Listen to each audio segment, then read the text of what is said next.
Hello, and welcome to Fantasista, the number 10 podcast. I'm Jimmy Aribi, and this is my show about football's number 10 and all things playmaker related, told through exclusive interviews, stories and discussions. In this, the very first podcast, I bring you a number 10 origins investigation. Does Spain have an affinity with the number 10 shirt? Back in 2013, when Spain were at the peak of their powers, I investigated why, despite being able to call upon playmakers like Andres Iniesta, David Silva, Juan Mata, Isco and Thiago Alcantara, the country didn't have a history of producing superstars associated to the number 10 like their Latin counterparts have. To help me investigate, I spoke with well-respected Spanish football expert, journalist and broadcaster Graham Hunter, Spanish football historian Angel Iturriaga, and the man who just so happens to be Lionel Messi's first U-team coach at Barcelona, Rodolfo Borrell, currently Pep Guardiola's assistant at Manchester City. I hope you enjoy.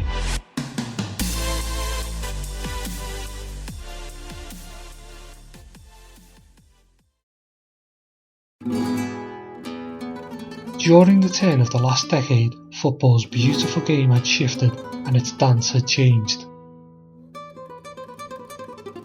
A slick new beat had emerged from the land of the Flamenco, deposing of the Samba's long-established reign. The tiki-taka rhythm, employed by Barcelona and Spain, conquered hearts and tournaments on its way to becoming the new standard bearer for El Juego Bonito. At first glance, tiki-taka's core philosophy, which preaches team play over individuality, is seemingly at odds with the number 10, the protagonist to the beautiful game for so long. So, does this mean the land of tiki-taka now views the role of a specific playmaker obsolete? Did Spanish football, pre-tiki-taka, even have a tradition of developing and employing specialist number 10s? As Spain became blessed with a plethora of highly technical, diminutive playmakers, prior to its recent golden generation, the country arguably hadn't produced that standout superstar in the role associated with the iconic number, something that's in stark contrast when viewed alongside the other countries of Latin origin.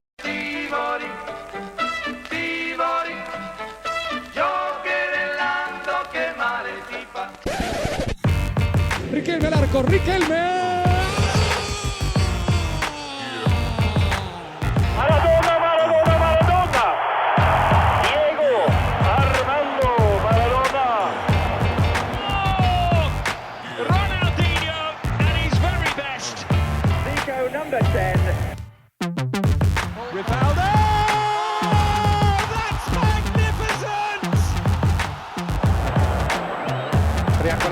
Baggio che converge, Baggio, finta di Baggio, tira, grandissimo gol di Baggio!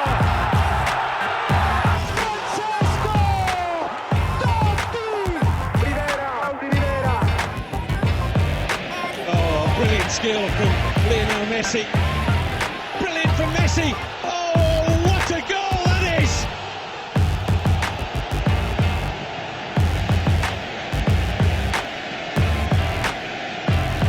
Brazil, Italy and Argentina can boast the likes of Zico, Baggio and Maradona, and their lists could go on and on. France, they have Platini and Zidane. Portugal, Rui Costa. Even Romania have produced Georgie Hagi. But Spain? Can you name me a legendary or historic number 10 from Brazil? Pelé. Zico. From Argentina? Messi. Maradona. From Italy? Totti. Baggio. From France? Zidane. Platini. From Spain?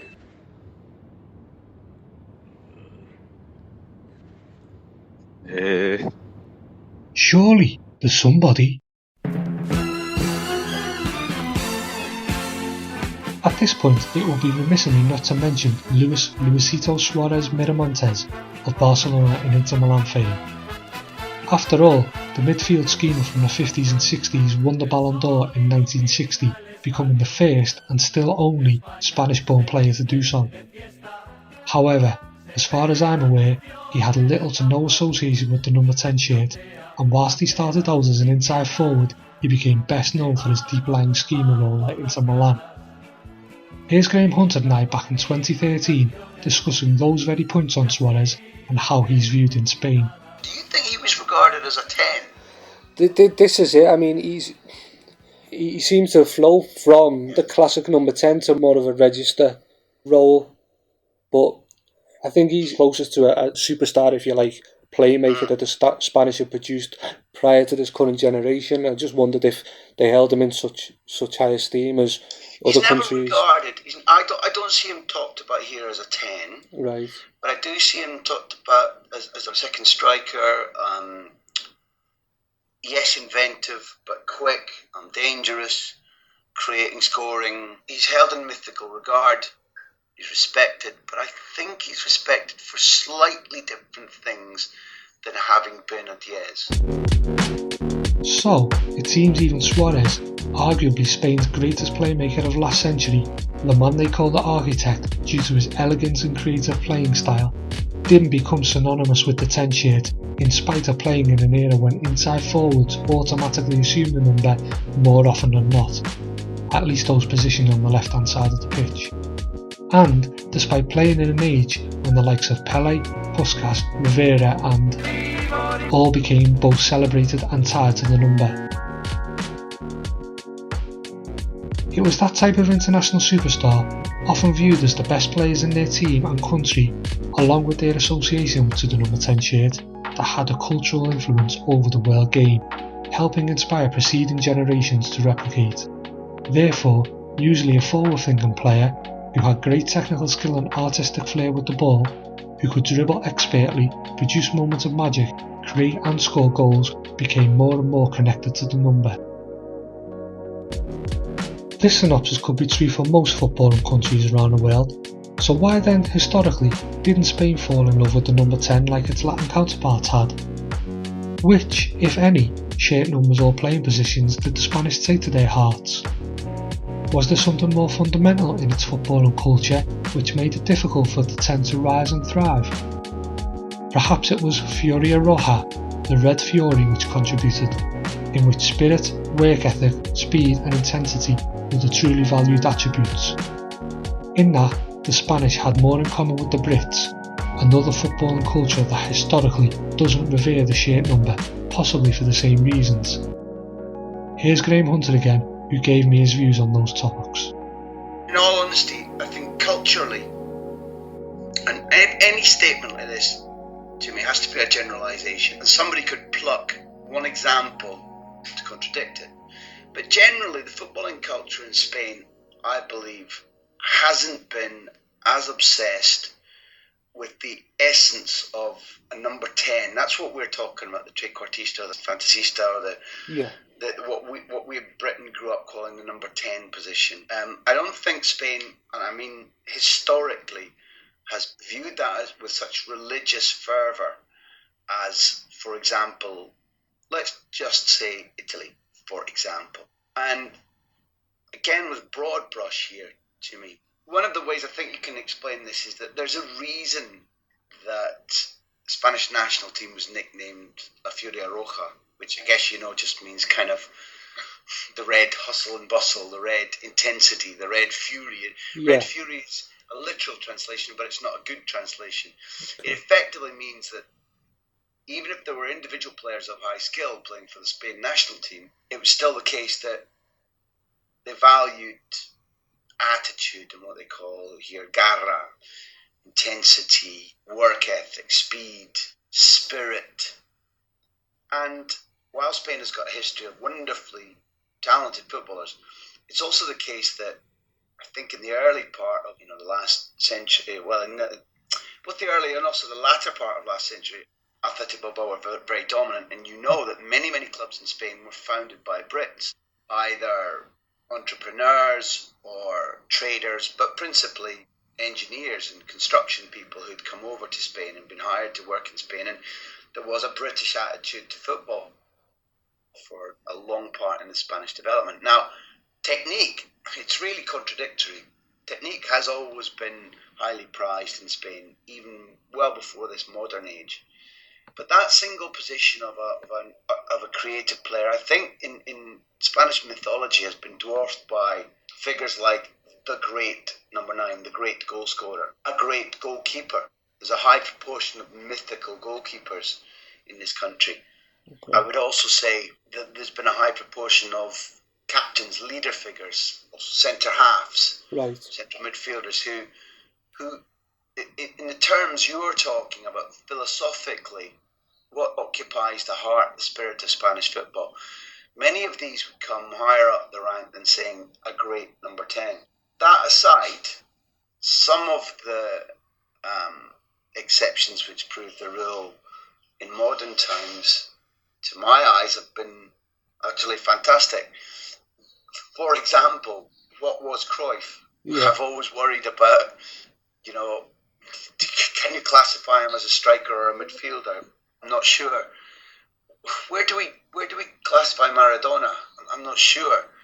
Rivaldo possibly was a 10 or was he? I don't know. And if you look at great foreign figures like that, you begin to see that there's an appetite in Spain, because we're going back to 1973, if you talk about the signing of Cruyff. There's an appetite in Spain, in Spanish football, for players of that vision and quality. And if we remain talking in very broad brushes, that I think you can begin to say that Spain doesn't have the same reverence for the out-and-out number 10 figure throughout its history as other countries do.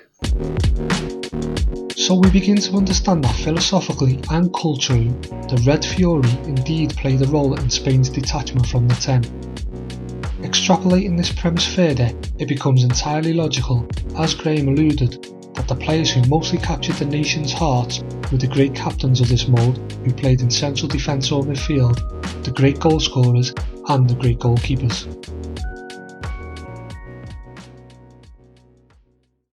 Do you have a favourite number 10 you'd like the podcast to be the subject of? Or perhaps you've got more to add from this particular episode?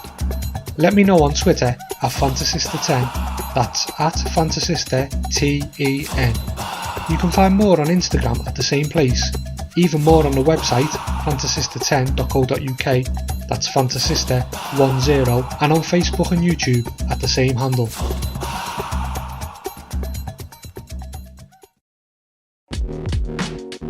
Other factors also contributed to Spain's seeming indifference to the number 10. Prior to the 1980s, Spanish teams traditionally played with classic interiores, who, in line with other inside forwards around the game during those earlier decades, generally wore numbers 8 and 10. As both had the same role, and as we heard when discussing Luis Suarez, the number 10 wasn't seen as particularly special or unique and didn't develop into a central figure. There have of course been exceptions in La Liga, but those fated playmakers were often imported. During the 1970s, a deluge of foreign players, signed by clubs attempting to fill the gaps in positions the nation wasn't producing, led to regulations being introduced and players banned unless they were of Spanish origin. However, this led to what became known as the Oriundos scandal, when it was discovered that a huge percentage of the player imports from Latin America, and in particular Argentina, managed to circumnavigate the no foreigner rule by basically inventing Spanish parentage. Research gathered by a Barcelona lawyer in the 70s showed that around 3/4 of those players were in the country on false papers. Despite the scandal, did this influx of players from South American football cultures have an impact on the Spanish perspective of the number 10? Furthermore, whilst importing playmakers suggests there was an appetite in Spain for players of vision and high technical quality, as Graham mentioned in part 1, conversely it showed that the country wasn't consistently producing their very own top-notch playmake. Fantasist. Actually, what are the Spanish terms for what we simply call the number 10? Media punta. Is that Media punta. Media punta. Media punta. Enganche is not useful is in Argentina. Enganche has nothing to do with Spain. It's definitely Argentinian, because I had the good luck to be the first coach of Lionel Messi, and the first thing I had is a piece of newspaper, a photocopied piece of newspaper from Argentina, when the player was coming on trial. Unfortunately, I just was the coach under 14 at this moment in time, season 2000-2001, and the newspaper was talking about his position, enganche. Right. And for me, it was the first time I heard, right. All right, back in 2000-2001. Yeah. Then it's not familiar in Spain. You would say media punta, or you would say de 10. So play number 10. Yeah, okay. That was Spanish coach Rodolfo Borrell. We'll be hearing a lot more from him in just a second, but so far we've gained a little bit of context from Spain's football culture, history, and now naming customs.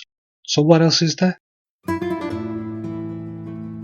Well, Rodolfo Borrell also illuminated the socio-economic circumstances which may have impacted, and still may impact, why certain types of players do not develop. Borrell was a Barcelona youth team coach for 14 seasons and part of the famed La Masia Academy, overseeing starlets such as Cesc Fabregas and, as we've heard, Lionel Messi amongst others during his time there. When he came in Barcelona, in all the youth system, we were playing 3-4-3 diamond in the middle. Right. We were playing like this. It's the year 2013 and I'm sitting in Borrell's first floor office at Liverpool Football Club's Kirby Academy, the same magnificent site which will soon replace Melwood as the first team's training base. When Barcelona swapped and went to The view from his office is fantastic, overlooking a perfectly manicured football pitch created to the exact same dimensions as Anfield's hallowed turf.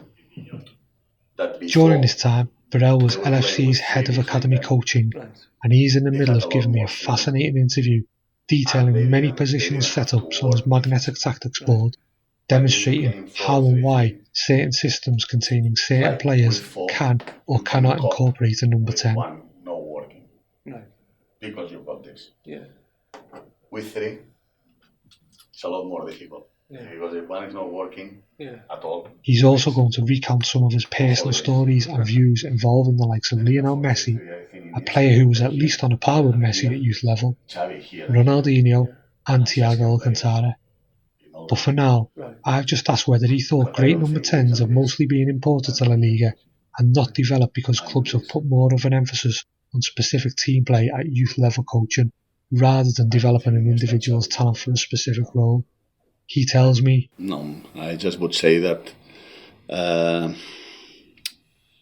sometimes we need to understand the football from the social point of view too. What this mean? What I mean with that? I mean that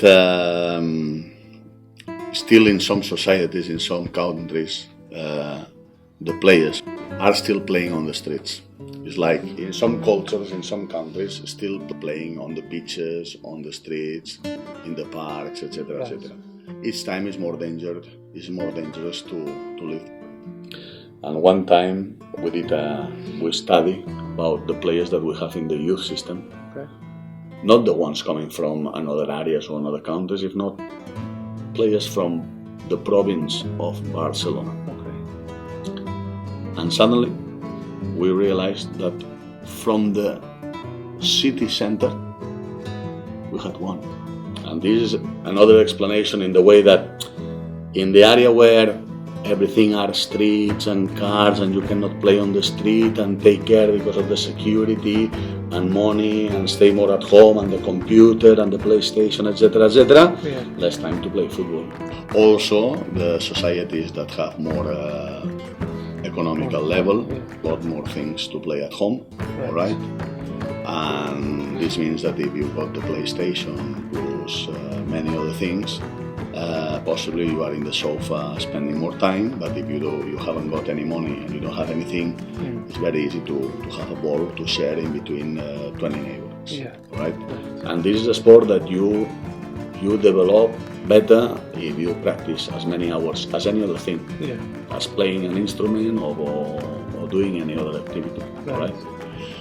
What this means? This means that all this profile of player usually is a player that is streetwise, is a fighter, at the same time is skillful, is a player with character, with personality, and all of this, alright, is more easy to produce in an environment where you can play still on the beach, on the street, because because first you are playing in different surfaces, all right? Then where dominate the ball is not that easy. Second, because when you play with the neighbors or with the friends, suddenly you might be 12 years old and you are playing against 21, 18, 17, etc., etc. Third, possibly the ball is not the best ball in the world, and you are adapting also to that. Possibly the shoes are also not the best, all right? And all of this makes a player tough, and not only tough, if not that the player that grow in this environment, not everyone, but usually in these environments grow more this profile of play. Then I would not say it's because of the development or the type of development or the type of training sessions. If not that these things helps.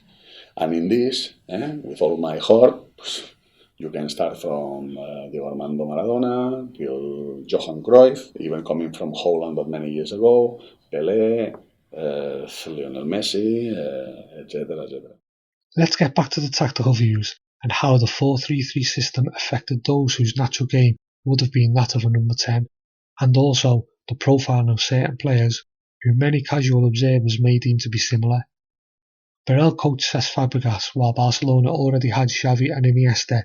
All three can play make, but does that make them playmakers in terms of being a number 10?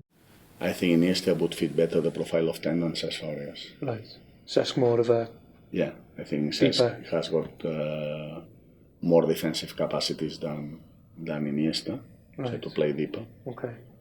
And Iniesta more profile to play more forward. Okay. So Cesc... This doesn't mean they cannot play. Yeah. They can play perfectly.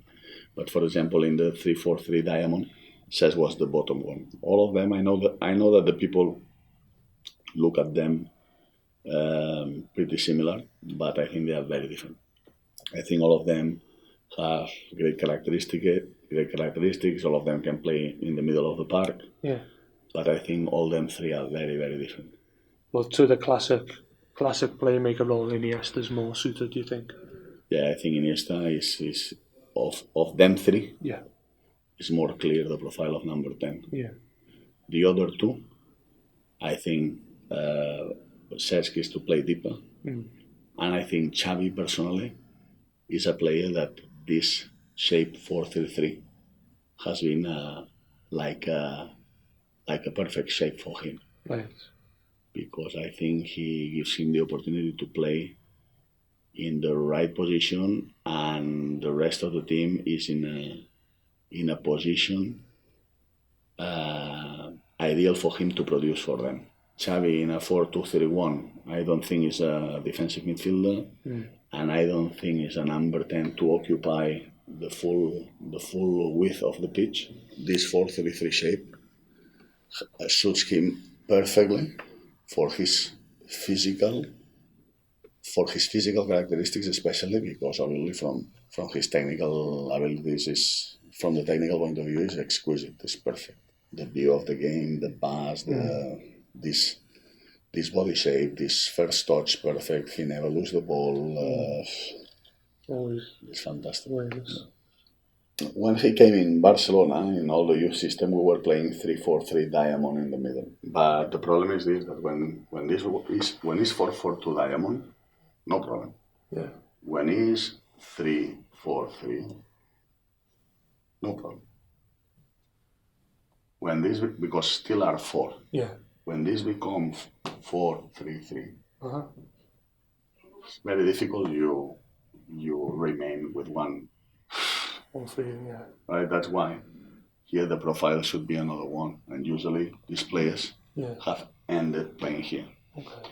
When you play 4-2-3-1, and the great example was Zinedine Zidane, but in order this one to have freedom like Zinedine Zidane, that is also a very clear number 10 profile. Yeah.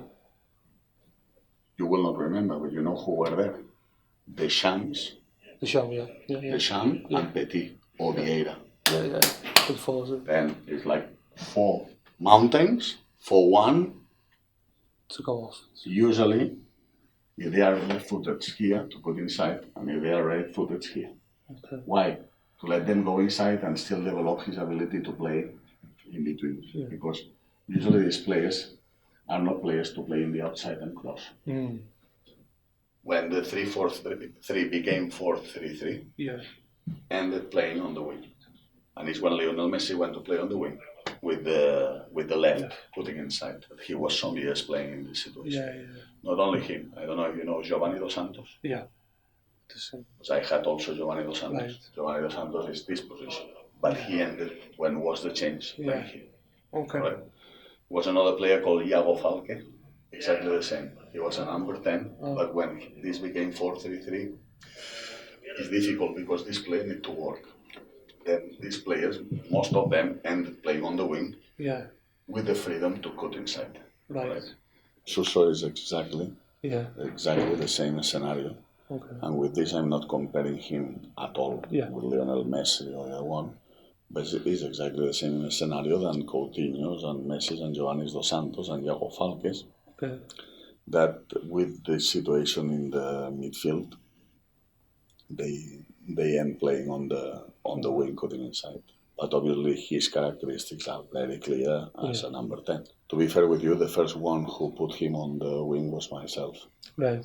When I had him in the second team. A great insight from a man who for many years helped develop the tiki-taka philosophy with the best of them. The blueprint of which is seen as largely responsible for the technical emphasis Spain also switched to at youth level. Years later, the Furia Roja is no more. Conscious effort was also made to strip out the Fury. Here's Graham Hunter again, back in 2013. Culturally and conceptually, it's important to understand that there's been an idea at national level that they want to now only refer to the national team as La Roja. There's been a conscious, it's like Labour, New Labour. Right. There's been a conscious effort to try and strip out the Furia because there has been, for many years, an emphasis on technique. Certainly over the time I've been in Spain, there has been a push to get rid of the Furia as a concept because at youth level at the clubs, certainly at youth level for Spain, and patently at youth level in places like Barcelona, principally, not only, but principally Barcelona, there's been a heavy emphasis on technique. Okay. So the federation and the coaches and some journalists have been trying to eliminate the word Furia. And maybe that tells you that there's a recognition that you don't consistently produce players of such gifts, Iniesta and so on, if the emphasis is all on Furia rather than technique and imagination. Enjoying the podcast? If so, please subscribe and rate and review the show on Apple Podcasts or your other podcast provider. Thank you.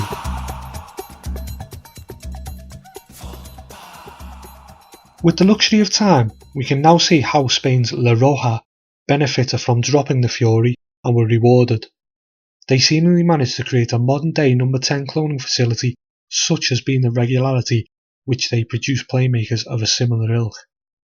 Andres Iniesta, David Silva, Santi Cazorla, Juan Mata, Isco. As Graham said, would this diminutive lot have been produced if the emphasis was still on Furia? So what exactly influenced Spain's commitment to change, and when did it occur? What or who was the catalyst for such a change in the culture that had been ingrained for the best part of a century? Graham Hunter is convinced the answer is not solely about Roja, but also Orange. I'm absolutely 100% sure. The absolute 100% base reason is Cruyff. His impact originally when he came into Franco's Spain in 73, when Spain was closeted, unsure of its place in the world, and a guy comes along who plays as he did and talked as he did and showed technique as he did at a time when the world was gushing over total football. I'm not saying he was greater, for example, than Kubala or greater than Gento or greater than Stefan or whatever it might be. But at that particular time, I think Spain were aware that the rest of the world had moved on and they hadn't, and that there was a thirst, there was an appetite for what was new. And it just so happened this was the guy that came along. By the time he left, I think he was back within 11 years or something like that. And he created that dream team. That dream team branded Spanish football. It branded an era. Before they won the European Cup, they won the Cup Winners' Cup. But played with the verve and a brand of football again at a time when Spain was rediscovering itself with the Olympics, and that branded the national consciousness. And many of the players you're talking about now either were just becoming conscious of football then, or if they were born subsequently to it, their father, their teacher, their big brother was imbued with that spirit, that ideology, the concept of how you should train, what skills you should emphasise. You're talking about the Spanish Federation saying, we want our teams to play like that Barcelona team played. The earlier mentioned batch of diminutive playmakers developed in this environment and fit perfectly within the tiki-taka philosophy. Each can be held up as an example of a modern day playmaker, with perhaps Iniesta and David Silva most closely resembling a classic number 10. But that's not to say Spain hasn't produced playmakers independently of the tiki-taka philosophy, even during the period it flourished in. Perhaps one of the earliest to thrive, although still cast in the Barcelona mould, was the impish Ivan de la Peña, who eventually crossed the city divide and was excellent for Espanyol. During 2013, I discussed more of the standout names Spain had produced with Graham, including the gifted but never fully trusted Guti at Real Madrid, the rare and initially outstanding Julen Guerrero at Athletic Bilbao, and the wonderfully slow-motioned Juan Carlos Valerón, who Graham affectionately labelled as Spain Zidane, where he played, what his physical size, his technique and balance compared to his physical size, his importance to their team. I went and watched them when they were in the second as well, and to be able to handle a league where people run around a lot and kick you wasn't bad. I thought he was an extraordinary footballer. I'm very, very fond of him. Did you ever see much of Julen Guerrero, Athletic? Yeah, clearly there's another player of the same ilk. Yeah. I thought that he was so rare when he came through, and he was exceptionally gifted. Okay. And Athletic Bilbao over the years have been the epitome of the clubs who play with power and force and aggression. Not all the time, but there's an identifiably old-fashioned British style about them throughout their history. Yeah. And I think that his gifts, were evident. He was of the style that you were talking about, yeah. Guti would obviously count as another, and I stress again, if you want to start listing, there are many, but Guti, if you begin to see the degree to which he was or wasn't trusted by various coaches across various eras, he was sublimely gifted, but not necessarily trusted. Guti of my era had I suspect that a 10, traditionally, in my view, is helped by the formation that a club plays in. I would have said that my most classical definition of a 10 is that he might be behind two strikers. It patently doesn't have to be like that, because the type of player we're talking about could occupy the space between a four-man midfield and a single striker, I'm sure. But my ideal, as I was growing up, was always that maybe the two strikers were occupying the two centre-halves. And that would leave a gap whereby the midfield didn't know whether to come back, or maybe they did, but often the 10 would find space and would be a fulcrum, would be a linchpin, via which if the ball was played, you'd see something visionary in his movement or his touch, his distribution, how he went past a player perhaps. And I would have said Guti had all that wherever he played. But I think he was also asked sometimes to play slightly deeper than that. But in terms of his thinking, his ideals, his distribution, his vision, his inventiveness, he would definitely stand as my example of it. Oh, Guti.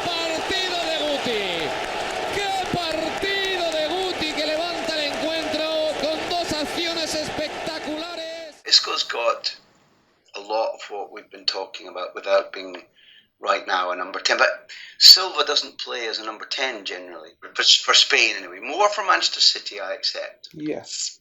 But for Spain, he's used wide a lot because of the formation. But to me, Silva is a classic number 10 in everything, positionally, movement, whatever. Now, I think Isco's got that too. But I've got no doubt at all you could stick him behind two strikers, behind one striker. You could play him in the middle of the pitch because his vision, his dominance, his touch, his his ability to arrive on the edge of the box and score from distance. All of these things are there. I think there was a case to be made for Canales. As an out-and-out 10, don't know, but very close to it. And the injuries he suffered have been brutal, so... Do you think he suffered because of his move to Madrid too early? You know, they hurried that move through. He was on the verge of signing for Manchester United. Real Madrid, you know, were lucky in that Canales' dad had real sympathies for Real Madrid as a fan. But a player can get over a bad year at a club much quicker than he can get over his knee collapsing twice in 10 months. Do you know what I mean? One matter then? I'd said, and I'm not being wise after the event, I was asked on TalkSport a lot when he was about to sign for Chelsea, and I said, listen, number one, he can play as a 10. He's a central striker. Never mind where he plays for Valencia. There's loads of goals in this guy. I knew him a little bit from talking to him. Again, he's got a very British attitude. Right. He's tough as they come. He's intelligent. I absolutely knew how he would do at Chelsea. And I'm convinced that, while, again, he is not your classical 10, yeah, he can play in that 10 position because he's so gifted, so intelligent, so fit, so quick. Where I would, and these are niceties, these are, I don't think these are to argue about much, but from my vision, he would be what I would call classically a second striker, not the first point at which the ball is delivered to. Very clever at taking knockdowns, very quick at making space around a central striker, whether the central striker is leaving room for Matip to score or vice versa, whichever it is. I've got the highest regard for him as a footballer and as a person. And as the discussion returned to Valoran, Graham paid him a fitting tribute, one which could be held true for all great playmakers. What I would say is that you see the intelligence, the appetite for winning, not just showing off. As soon as you start talking about these trequartistas, you often philosophically get into an idea about whether they're on the pitch to look pretty or to be effective by doing things that are lovely. And I think those are two different things. And Valorant was always applied to winning and the betterment of the team. And who were Rodolfo Borrell's choices? They have been players that have been very important for their clubs in some long periods of time, especially Valeron. Also, for example, David Silva is a great playmaker. Yeah. Julen Guerrero, he had a long period of time in Athletic Bilbao, when especially in his first years he was a decisive player for his team. I then asked specifically about his coaching career. Who's the best player Borrell had ever coached at youth level? Before you think, like me at the time, that'll be a straightforward answer, surely it's Lionel Messi, Borrell threw a curveball. Listen to this. Victor Vázquez is the best player I've had in my career. Really? I signed him from a small club to Barcelona, and I had him 2 seasons. He was on a par with Messi. Better. It was unbelievable. The only one is that Borrell has shown me a famous picture on his desk. Oh, yeah. Me? Probably. Yeah. Cesc Messi. I have the photos at home. So, He's now proudly shown me more photos of the youth teams which he coached. They contain some very recognisable faces. Victor Vázquez. Nice. Messi. Yeah. Fabregas. Piqué. But this is the brother of Riera that was here. Okay. Now he's in Cyprus, or he's in La Liga in Valladolid. Went to Sevilla, now he's in Valladolid in La Liga. Marc Valiente.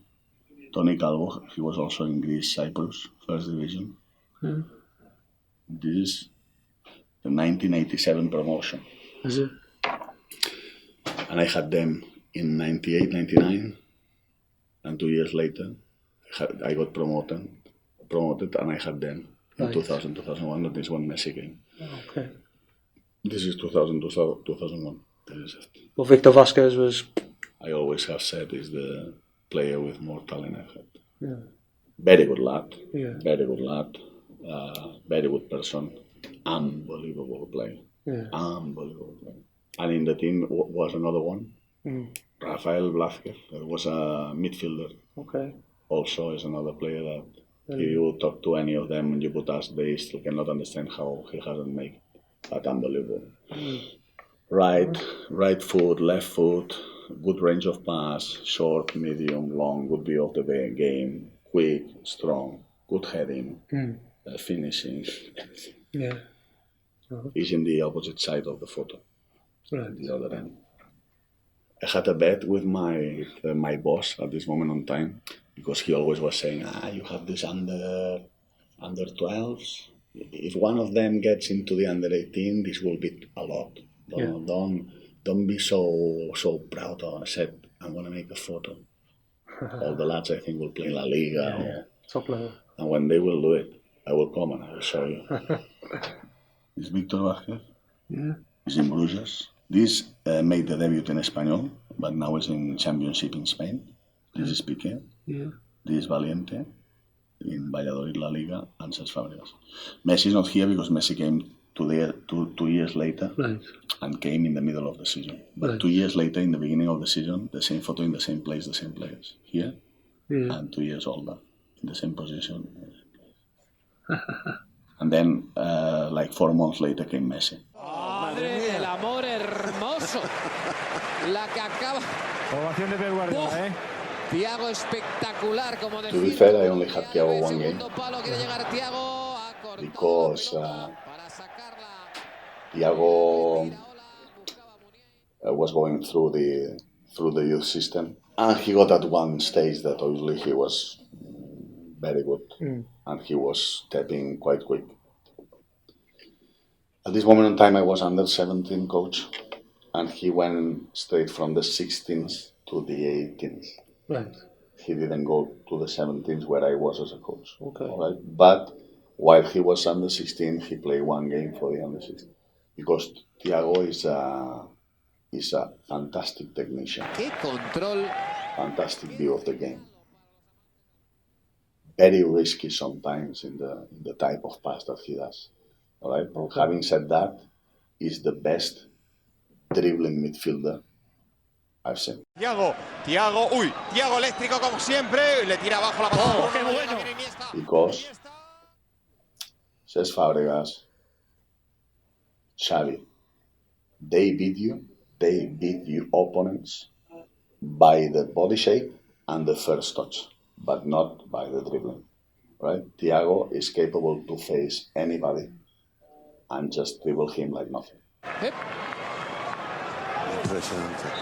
And these are the small difference that for me make big difference in between these players, as I told you. Okay. When I said to you that for me, Iniesta, Xavi and Cesc, everyone look at them like very similar, and for me they are very different in these small details. Es muy bueno. Thiago es pura magia. Es de los típicos jugadores que pueden... Who's the finest playmaker you've seen, or number 10 you've seen?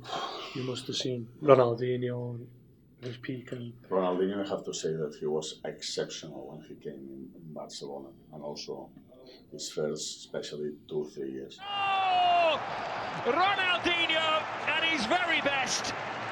I always said that I think Ronaldinho was the key to bring Barcelona back to where it is now. Right. Especially initially the first 2 years, I think he was the one who was the key on everything. Then Ronaldinho, another exceptional player was Michael Laudrup. Acaba de marcar Laudrup. Rematada espectacular de Laudrup. Después del milimétrico perfecto medido. Que soltó con la pierna derecha Michael Laudrup. ¡Qué golazo! It's been many. Zinedine Zidane. ¡Gol de Harry Potter! ¡Zidane! ¡Qué mago! ¡Qué jugada! ¡Qué brillantez! It's many players, and now to start mentioning some of them, for sure we would be missing some. Yeah. All right, but possibly the Brazilians and the Argentinians have been the ones who has produced more this type of play. But we come back to the country's relationship today between the player type and the actual number 10. There's definite recognition that the number carries meaning, even to the extent of it being used against Rafael Benitez by his own players while he was coaching Real Madrid. That dressing room allegedly referred to him sarcastically as El 10, the number 10, because he was trying to coach them, a squad of superstars, on ball technique and how to pass and shoot, despite the fact that he'd never played the game at the highest level. Spain's rise to the top of the football pyramid, where they remained between 2008 and 2014, was helped in no small part by the numerous playmakers they produced. Though, the fact that its dominance occurred in football's modern times meant that actual shirt numbers weren't as significant as perhaps they once were because of squad numbering at club level. Long gone are the days when a team lines up 1 to 11. This, in turn, has impacted international shirt numbers and once again seems to have hamstrung the Spanish relationship with the 10. Of all Spain's recent playmakers, none are still fully associated with the number, although Thiago Alcantara has been trying to buck that trend more recently. Cesc Fabregas wore the shirt number for all of Spain's major tournament wins, but as Rodolfo Borrell alluded to, and I'm sure most would agree, Fabregas is not a number 10 in the terms we're talking about.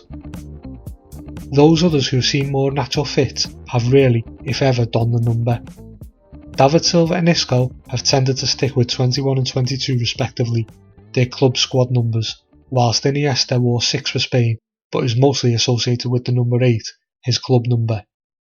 This brings us neatly back to the days of Luis Suarez in the 1950s and 60s, of classic interiores who generally wore numbers 8 and 10.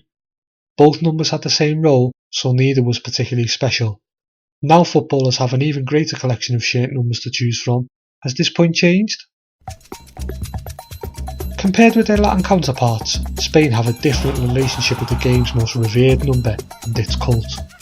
However, after generations were inspired and a conscious effort was made to ensure technique was valued above all else, the result has been 2 European Championships and a World Cup victory, with their own brand of magical miniature playmakers at the fulcrum of the country's success.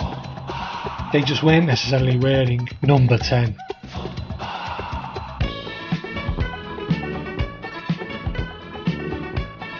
Fantasista 10 would like to give special thanks to Graham Hunter, Angela Iturriaga and Rodolfo Borrell for kindly sharing their time and incredible insights, and Liverpool Football Club back in 2013 for their access to Borrell.